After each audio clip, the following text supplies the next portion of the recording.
And I want you to think about this for a moment because, we never really kind of think about ourselves in our early childhood.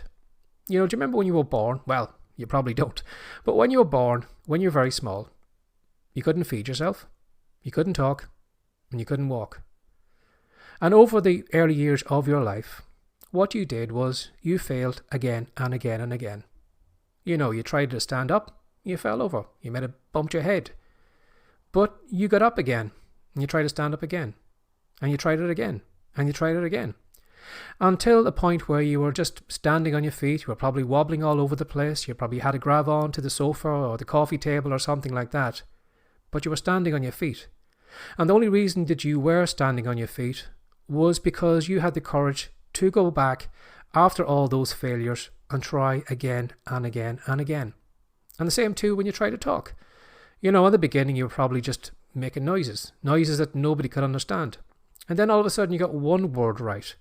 And then you were all excited because everybody was clapping, everybody was amazed that you said mama, dada, or whatever it was at the time.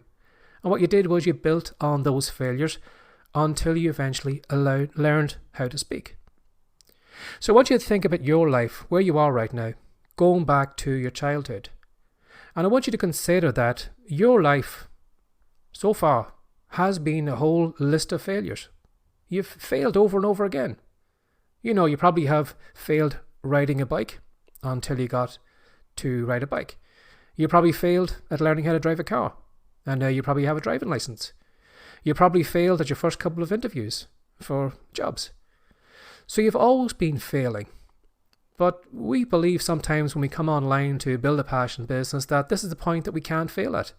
That suddenly we can go from that person who was failing all the way through the life and suddenly become a person who doesn't fail.